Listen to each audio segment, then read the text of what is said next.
बिस्मिल्लाहिर्रहमानिर्रहीम। अस्सलामु अलैकुम। मेरी शादी पठानों के एक ऐसे इलाके में हुई थी जिसके बारे में बड़ी अजीब अजीब बातें मशहूर थीं। लोगों के गुस्से को दावत नहीं देना चाहती, इलाके का नाम तो मैं कभी नहीं लूँगी, लेकिन वहाँ मेरे साथ जो वाक़या पेश आया उसने साबित कर दिया कि अच्छे बुरे लोग हर जगह होते हैं। इसलिए अगर कोई मेरी कहानी सुन रहा है तो इसे आखिर तक ज़रूर सुने। इससे ज़िंदगी की वो हकीकतें मालूम होंगी जो शायद आपकी बंद आँखों को खोल दें। मेरी शादी हुई तो शादी की रात ही सास कमरे में आ बैठीं, मुझे अजीब सी नज़र से देखने लगीं, फिर मेरे हाथों को यूं छूने लगीं जैसे मैं कोई गैर इंसानी मखलूक हूँ। अरे तुम तो बड़ी नाजुक हो, इस घर के काम कैसे करोगी? ये बात मेरी सास ने पहली बार बोली तो मुझे तंज लगा, लेकिन वो तो हमदर्दी जता रही थीं। कहने लगीं कि बेटी, मुझे तुम्हारी फ़िक्र हो रही है। तुम शहर से आई हो, हम तो गांव के लोग हैं, इसलिए मुझे ना हो पाएगा। तो फिर इसका क्या हल है? मैंने धीमे से पूछा। अरे हल तो मेरे पास है ना, इसीलिए तो मैं तुम्हारे पास आई हूँ, वरना शादी की रात मियाँ बीवी के दरमियान हड्डी बनने का मुझे तो कोई शौक़ नहीं। सास ने मुस्कुराते हुए कहा। तो मैं समझ गई कि वो मुझसे कोई ख़ास बात करना चाहती हैं। देखो बेटी, बात बस यूँ है कि मैं तुम्हारे लिए कोई नौकर वगैरह का बंदोबस्त कर दूंगी, लेकिन तुम्हें तो पता है कि यहाँ नौकर रखने का रिवाज है नहीं। पहली बात है कि मेरा बेटा भी इस बात की इजाज़त नहीं देगा, और अगर देगा तो 1000 सवाल जवाब करेगा। मैं उसको अपनी जेब से पैसा दे दूंगी। हमारे पास रुपए पैसे की कमी नहीं है, मगर फिर भी घर के काम औरतें खुद करती हैं। मैं समझती हूँ कि तुम शुरू में इतना कुछ नहीं कर सकोगी, इसीलिए तुम्हारे ताउन से मैं इस घर में एक नौकर रखूंगी, और होगा भी कम उम्र। लेकिन मसला ये है कि तुम उस नौकर के बारे में किसी को नहीं बताओगी। अगर बताओगी तो फिर तुम्हारा ही घाटा होगा, क्योंकि फिर मेरी बाकी बहुएं भी हैं, वो भी यही कहेंगी कि हमें भी नौकर रख कर दो। तो मैं उसे घर में इस अंदाज से बुलाऊंगी कि वो नौकर नहीं बल्कि एक आम इंसान की तरह, घर के फ़र्द की तरह आएगा, घर के काम करके चला जाएगा, और तुम आराम से अपनी पढ़ाई वगैरह कर लेना। सास का ये मंसूबा सुनकर मैं तो बड़ी खुश हो गई। मैंने कहा, माँ जी, आपने तो मेरे सर से सारा बोझ उतार दिया। मैं तो इस इलाके में ब्याह कर आई थी तो लग रहा था जैसे मैं सारी ज़िंदगी बस बर्तनों और कपड़ों की फ़िक्र में ही डूबी रहूँगी। अब मुझे लगता है कि आप जैसी सास हो तो बहुओं को कभी भी ससुराल में आने की फ़िक्र नहीं होती। बस बेटी, ऐसा ही है, तुम भी मेरे साथ ताउन करो, मैं तुम्हें हर तरह की सहूलत दूंगी। मैं जानती हूँ तुम शहरी लड़की हो, अगर तुम्हें और भी अपनी दोस्तों वगैरह से बात करनी हो उसका बंदोबस्त भी कर दूंगी। मेरी सास ये बातें कर ही रही थी कि मेरा शौहर आ गया। मेरी सास ने मुझे चूमा और कमरे से बाहर चली गईं। इन्होंने मुझे सख्ती से हिदायत की थी कि नौकर वाली बात मैं अपने शौहर को हरगिज़ मत बताऊं, वरना अगर मेरे शौहर को पता चल गया तो फिर बात का बतंगड़ बन जाएगा, और वो मुझे कभी भी इजाज़त नहीं देगा कि किसी मर्द नौकर को घर में रखा जाए। मेरे शौहर ने मुझसे 2-3 बार पूछा तो सही कि मेरी अम्मा ने तुमसे क्या बात की। मैंने कहा वो बस मुझसे हाल चाल पूछ रही थी। उनके चेहरे पर भी अजीब सी संजीदगी और पुरस्रारियत थी, जो कि मुझे समझ नहीं आई कि वो कहना क्या चाहते हैं। मुझे लगा शायद मुझे आजमा रहे हों। मैं खामोश हो गई, अपनी सास की कोई बुराई नहीं की। मेरे शौहर का मुंह अभी तक बना हुआ था। कहने लगे, मुझसे कुछ छुपाना मत, सारी ज़िंदगी जो भी बात हो वो हमेशा मेरे सामने रखना। मैं तुम्हारा भला ही चाहूँगा, कभी तुम्हारे लिए कुछ बुरा नहीं सोचूंगा। जी ऐसा ही है। मैंने उनकी हाँ में हाँ में, लेकिन असल बात तो मैं उनसे छुपा बैठी थी। सुबह हुई तो मेरा शौहर फजर से पहले घर से निकल चुका था। मैंने अपनी सास को दरवाजे पर खड़ा पाया। कहने लगी कि बेटी, यहाँ पर शादी के दिन मर्द सुबह सुबह घर से निकल जाते हैं, वरना उन्हें बहुत ही कमज़ोर समझा जाता है कि औरत देखी नहीं और अपने सब रस्म व रिवाज को भूल गया। बस इसीलिए वो सुबह उठते ही नहा धोकर अपने बुज़ुर्गों से मिलने चला गया था। ये बात सुनकर मैं भी परेशान हो गई। मैंने ऐसा पहले कभी नहीं सुना था। सास ने मुझे एक अजीब सी मुस्कुराहट दिखाई और कहने लगी, तुमसे मिलने के लिए कोई आया है, आ जाओ, आकर मिल लो। क्योंकि तुम्हें पता है कि शुरू दिन से ही यहाँ मुलाकातें शुरू हो जाती हैं, लेकिन मैं तुम्हें जिससे मिलवाने जा रही हूँ वो तो तुम्हारे काम का बंदा है। मेरी सास ये कहकर आगे बढ़ गई। मैं उनके पीछे पीछे आई। देखा तो एक लड़का खड़ा था जिसकी उम्र तकरीबन 10 साल होगी। अस्सलामु अलैकुम बाजी, मैं आपका खादिम, आपका नौकर हूँ। आप जो बात मुझे कहेंगी वो मेरे लिए हुक्म से बढ़कर होगी। मुझे अम्मा जी ने आपकी खिदमत के लिए यहाँ बुलाया है। मैं ये देखकर हैरान हो गई कि सास तो एक ही दिन में मेरे लिए नौकर का बंदोबस्त कर चुकी थी, जबकि ये बड़ी हैरान कुन बात थी। पहले दिन से तो कोई भी लड़की घर के काम भी नहीं करती। सास को इतनी जल्दी थी मेरे लिए नौकर रखने की कि एक दिन भी इंतज़ार नहीं किया। बहरहाल मैं खुश हुई थी। मैंने कहा चलो, मेरी सास को मेरा एहसास तो है। फिर इन्होंने कहा कि अगर कोई कपड़े वगैरह धोने वाले हैं तो इसे दे दो। मैंने कहा कि अभी तो फ़िलहाल कुछ नहीं है, आप इसे कह दें कि 1-2 दिन से आ जाए। वैसे भी 1-2 दिन आप लोग कौन सा मुझसे कोई काम करवाएंगे। आप लोगों का घर जैसे चल रहा है वैसे ही तो चलेगा। ये सुनकर मेरी सास चुप हो गईं। बोली कि नहीं बेटी, इसे मैंने तनख्वाह दी है, इससे तुम आज से ही काम करवाना शुरू कर दो, वरना कामचोर हड हराम यहाँ से पैसा लेकर निकल जाएगा। मुझे अपनी सास की बात पर हंसी आ गई। मैंने उस लड़के से कहा कि अच्छा चलो आओ, मैं तुम्हें अपने कमरे में लेकर चलती हूँ। कमरे में चलकर मैंने उसे कुछ चीज़ें साफ़ करने को कहा। कमरा भी बिखरा पड़ा था। मैं न जाने क्यों महसूस कर रही थी कि जैसे मैं किसी की नज़रों के हिसार में हूँ, लेकिन जैसे ही मैं ऊपर मुड़कर देखती वहाँ कोई न होता। मेरी सास भी कमरे से चली गई थी। मुझे कुछ शक सा होने लगा कि कहीं ये नौकर मुझे कोई नुकसान न पहुँचा दे। ऐसा लगा जैसे वो मुझे गौर से देख रहा था, लेकिन फिर मैं खामोश हो गई। मैं भी अपने काम में मसरूफ़ हो गई। 10 साल का बच्चा भला मुझे क्या नुकसान पहुंचा सकता है। दिल में यही सोचकर मुझे तसल्ली हो गई। मैं तो काम करने लगी। काम करते करते पता ही नहीं चला कब दोपहर का वक्त हो गया। मैंने सबके साथ बैठकर खाना खाया। उसके बाद कुछ औरतें मुझसे मिलने के लिए आ गईं। एक औरत ने काले रंग के कपड़े पहन रखे थे, बार बार मुझे इशारे से अपनी तरफ बुलाने लगी। मैं उसकी बात सुनना चाहती थी। उसने मुझे इशारा किया कि मैं उसके पीछे पीछे छत पर आ जाऊं। चुनाचे मैंने ऐसा ही किया। मैं उस औरत के पीछे पीछे छत पर चली गई। कहने लगी कि मुझे तुम्हें बहुत ज़रूरी बात बतानी है। तुम्हारी सास के सामने मैं ये बात कर नहीं सकती, इसीलिए तुम्हें ऊपर लेकर आई हूँ। तुम मेरी बहू को किस लिए ऊपर लेकर आई हो? वो ये बात कर ही रही थी कि पीछे से मेरी सास की आवाज़ आई तो उस काले रंग के कपड़ों वाली औरत का चेहरा जैसे पीला पड़ गया। नहीं नहीं, मैं तो वैसे ही बस इससे पूछ रही थी कि शहर की ज़िंदगी कैसी होती है। वो मुझे बाकियों के सामने शर्म आती है ना, इसलिए।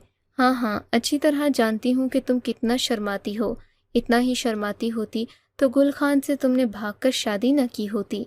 ये सुनकर उस औरत का चेहरा मज़ीद गुस्से से लाल हो गया। बुड़बुड़ाते हुए वहाँ से जाने लगी और जाते हुए बोली, मैं भी देख लूँगी कि तुम अपनी बहू के साथ क्या करती हो, और यकीन जानो तुम्हारे बेटे को मैं तुम्हारी हकीकत बता कर रहूँगी। ये कहकर वो औरत वहाँ से चली गई। मेरे जहन में हज़ारों सवाल छोड़ गई। मैंने अपनी सास से पूछा कि ये क्या कह रही थी। मेरी सास कहने लगी कि ये पागल है, इसकी बातों पर तुम बिल्कुल भी ध्यान मत दो। बस मैंने तुम्हारे लिए सहूलत क्या पैदा कर दी। गाँव की ये औरतें मारे जलन के परेशान हो गई हैं। इन्हें लगता है कि मैंने अपनी बहू के लिए नौकर लाकर उनके साथ बहुत बड़ी ज़्यादती कर दी है। सास की बात भी ठीक थी। गांव की औरतों के लिए अमूमन ऐसी तब्दीलियां बड़ी ही परेशान कुन होती हैं। मैंने भी इस बात पर ध्यान नहीं दिया। मैं नीचे आई।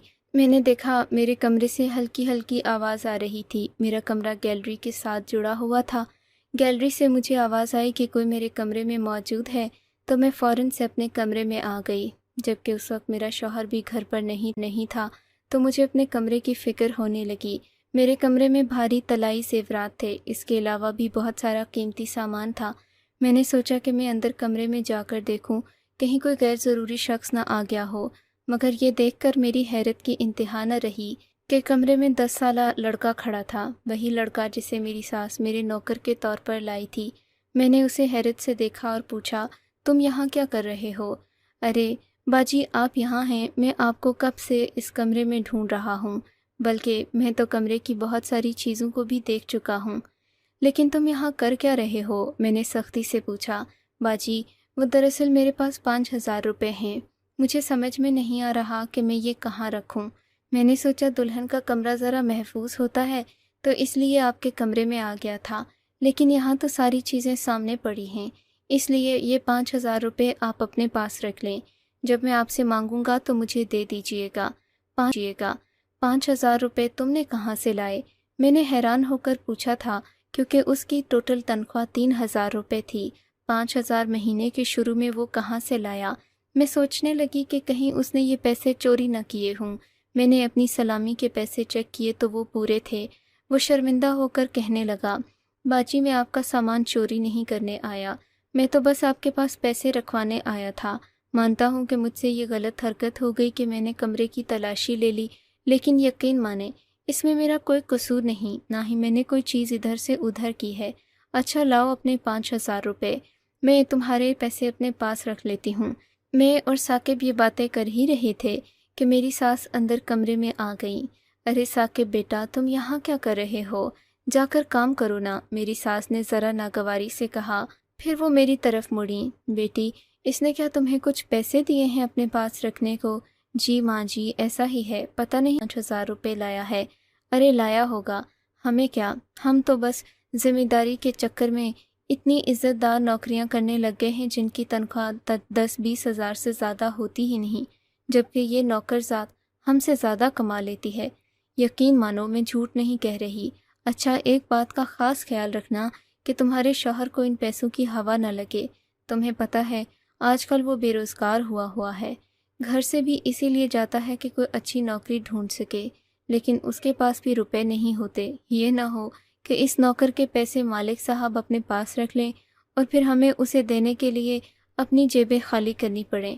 نہیں نہیں ماں جی، میں نے تو نوکر والا قصہ شروع سے اپنے شوہر کو بتایا ہی نہیں۔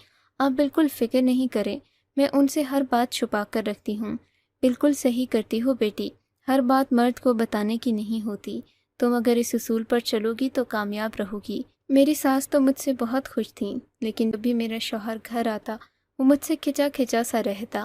میں کوئی بات کرتی تو میری بات کا جواب نہ دیتا، ہمیشہ یہی کہتا کہ تم اگر میرے ساتھ وفادار رہو گی تو زندگی بھر تمہیں خوش رکھوں گا، اگر تم نے مجھ سے بے وفائی کی تو میں تمہاری جان لے لوں گا، اور جان کیا لوں گا، تمہیں اپنے پاس اپنے قریب بھی نہیں بھٹکنے دوں گا، زندگی بھر تمہاری شکل نہ دیکھوں گا۔ میں ان کی یہ باتیں سنتی تو حیران ہو جاتی، شاید وہ اپنی بے روزگاری کی وجہ سے یہ سوچ رہے تھے کہ کہیں میں انہیں چھوڑ کر نہ چلی جاؤں، اس لیے میں ان کی یہ باتیں نظر انداز کر دیتی تھی۔ وہ ساری رات تو میری بے چینی میں گزر گئی۔ میں اپنے شوہر کے بدلے ہوئے رویے کی وجہ ڈھونڈنے میں ناکام رہی تھی۔ مجھے سمجھ نہیں آتا تھا کہ وہ مجھ سے ایسا رویہ کیوں اختیار کیے ہوئے ہیں۔ صبح تقریباً 10 بج گئے پر میری آنکھ نہیں کھلی، کیونکہ میں رات بھر جاگتی رہی۔ تقریباً 3 سے 4 بجے کے قریب جب میں سوئی تو صبح میری آنکھ نہیں کھلی۔ 10 بجے اٹھی تو شوہر کو اپنے پاس نہ پا کر مجھے دکھ بھی ہوا تھا۔ وہ تو مجھے ناشتے کے لیے جگانا بھی مناسب نہیں سمجھتے تھے، کیونکہ گھر میں ناشتہ پکانے کے لیے ان کی بہنیں اور اماں ہر وقت موجود رہتی تھیں۔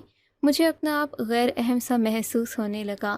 میں نے سوچا کہ میں اس نوکر کو ہٹا کر اپنے شوہر کے کام خود کیا کروں گی، شاید گھر کے کام کرنے سے میرے ذہن کا بوجھ بھی ہٹ جائے گا اور میں پہلے سے زیادہ مصروف بھی ہو جاؤں گی۔ لیکن ابھی میں یہ باتیں سوچ ہی رہی تھی کہ مجھے اپنے کمرے میں کسی کی موجودگی کا احساس ہوا۔ میں نے پیچھے مڑ کر دیکھا تو ثاقب وہاں کھڑا تھا۔ اسے دیکھ کر میرا پارا گھوم گیا۔ اس طرح بنا اجازت کے کسی کے کمرے میں آنا کتنی غلط بات ہے۔ میں نے اٹھتے ہی اس پر چلا کر کہا۔ وہ سہم کر ایک طرف کھڑا ہو گیا۔ اب اس طرح ڈرامے کرنے کا کوئی فائدہ نہیں ہے، آئندہ میرے کمرے میں اس طرح مت آنا۔ میں ابھی چلا ہی رہی تھی کہ میری ساس کمرے کے اندر داخل ہوئیں۔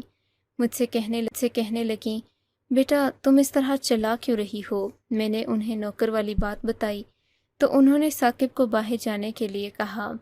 ثاقب باہر چلا گیا تو میری ساس نے مجھ سے ایک عجیب بات کہی۔ کہنے لگیں کہ بیٹی، یہاں کے علاقوں میں مرد بہت غیرت مند ہوتے ہیں، ان کو ڈانٹ ڈپٹ کی یا سخت رویوں کی عادت نہیں ہوتی، خاص کر عورت کی بدتمیزی کو وہ اپنے لیے توہین سمجھتے ہیں۔ ماں جی کیا ہو گیا ہے؟ وہ مرد نہیں ہے، 10 سال کا بچہ ہے، اور میں نے کوئی غلط بات تو نہیں کی۔ بنا اجازت وہ ہر روز میرے کمرے میں آ جاتا ہے۔ میں نے اس سے کوئی ایسی بات نہیں کی کہ وہ میرے ساتھ اتنی زیادہ بے تکلفی رکھے۔ آپ خود سوچیں، اس طرح میں سوئی ہوئی تھی، وہ میرے کمرے میں آ گیا، میں اسے ڈانٹتی بھی نہ تو کیا کرتی، ورنہ وہ روزانہ ایسا ہی کرے گا۔ بیٹی میں سمجھتی ہوں تم بالکل صحیح کہتی ہو، پر اس بات کو اپنے ذہن سے نکال دو۔ یہاں کے مرد بہت ہی صاف دل کے اور نیک نیت مالک ہوتے ہیں۔ ان کے ذہنوں میں 25 سال تک ایسی کوئی بات نہیں آتی جیسا تم سوچ رہی ہو۔ اصل میں تمہارا قصور نہیں ہے، تم شہری ماحول سے آئی ہو۔ شہر کے ماحول میں چھوٹے بچے بھی وقت سے پہلے جوان ہو جاتے ہیں، اسی لیے لڑکیاں 10 سے 12 سال کے بچوں سے بھی احتیاط برتتی ہیں۔ لیکن یہاں کا ماحول مختلف ہے، تم تسلی رکھو، یہ بچہ ایسا بالکل بھی نہیں ہے۔ تم اپنے ذہن کو صاف کر لو، اس میں سے خناس نکالو۔ میں اپنی ساس کی باتیں سن کر حیران رہ گئی کہ وہ ایک 10 سالہ بچے بلکہ 10 سالہ نوکر کے لیے اپنی بہو کو باتیں سنا رہی تھیں، لیکن میں نے ان سے کوئی بات نہیں کی۔ پھر کہنے لگیں، ابھی میں اسے واپس کمرے میں بھیجوں گی، اس کی غیرت نہ جاگ گئی ہو کہیں، ورنہ وہ یہاں آنا ہی چھوڑ دے گا۔ اس سے معافی مانگنا اور کہنا کہ وہ تمہیں بتائے کیا بات کر رہا تھا وہ۔ میں نے کہا کہ چلیں ٹھیک ہے۔ مجھے بھی دل میں اس 10 سالہ نوکر پر رحم آنے لگا، لیکن عجیب بات تو یہ تھی کہ وہ بڑی سمجھداری کی باتیں کرتا تھا، کم سے کم 14-15 سال کا لگتا تھا۔ میری ساس ہمیشہ اسے 10 سالہ ثاقب کہہ کر مخاطب کرتی تھیں، جبکہ مجھے یہ بات عجیب سی لگتی تھی۔ خیر وہ کمرے میں آیا تو اس نے منہ بسورا ہوا تھا۔ میں نے کہا، ثاقب مجھے معاف کر دو، مجھے یہاں کے ماحول کا نہیں پتہ، میں سمجھی تم بھی شہری لڑکوں جیسے ہوگے، اسی لیے میں نے تمہیں کمرے میں آنے سے یوں روکا۔ تمہاری باجی کا کمرہ ہے، تم جب چاہو آ سکتے ہو۔ اب مجھے بتاؤ کیا کہنے آئے تھے۔ میری بات سن کر اس کا چہرہ کھل اٹھا، کہنے لگا، باجی میں آپ سے کچھ بات کرنے کے لیے آیا تھا۔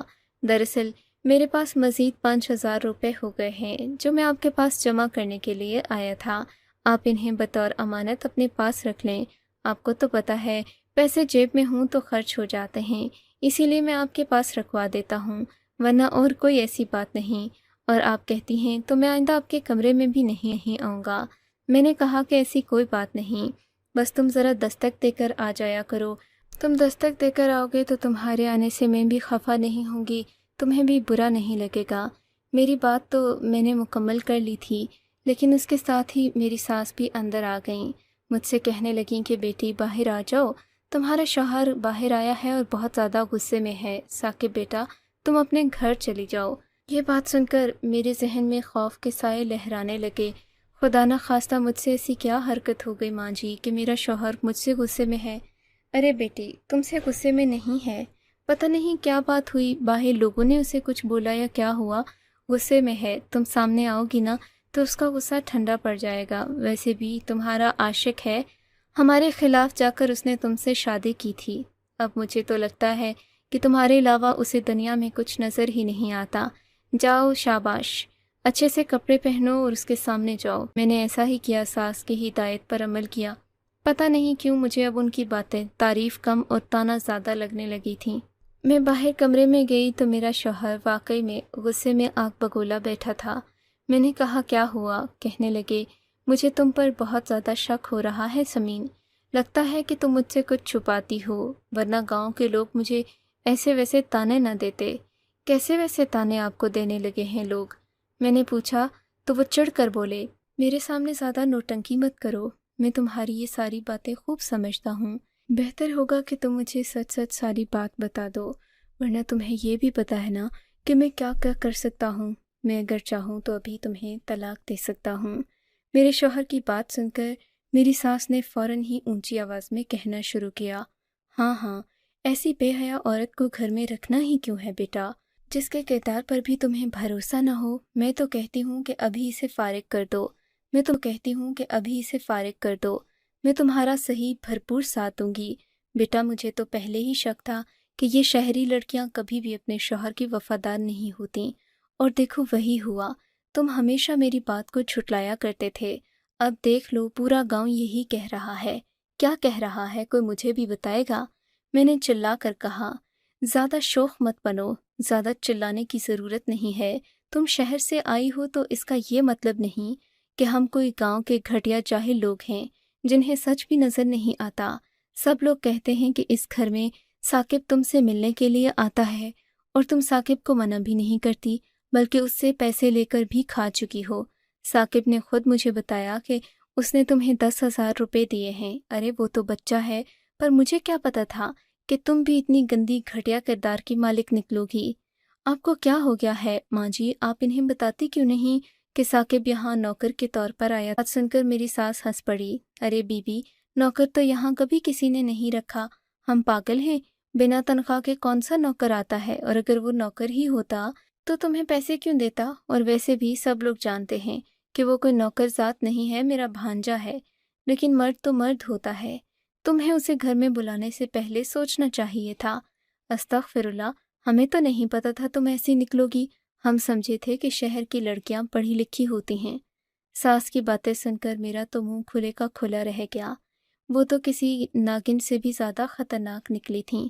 मैंने अपने शौहर के सामने लाख कस्में खाई, मिन्नतें की और ये भी कहा कि मैं कुरान पाक पर हाथ रखकर कसम खाने को तैयार हूँ, पर उसने मेरी एक बात नहीं सुनी और मुझे खड़े खड़े तलाक देकर घर से निकाल दिया। बस मैं सबसे यही कहूँगी कि कभी भी जज्बात में आकर किसी खूबसूरत चेहरे से इसलिए शादी न करें कि वो बहुत ज़्यादा मर्दाना तबीयत का मालिक। तबीयत जहरीली भी होती है जिसमें रहम नाम की कोई चीज़ नहीं होती। आपको अगर ये कहानी अच्छी लगी है तो इस वीडियो को लाइक कीजिए और इस तरह की मज़ीद कहानियाँ सुनने के लिए हमारे चैनल को ज़रूर सब्सक्राइब कीजिए। कहानी सुनने का शुक्रिया। आपसे मुलाकात होगी अगली वीडियो में। तब तक के लिए अल्लाह हाफिज़।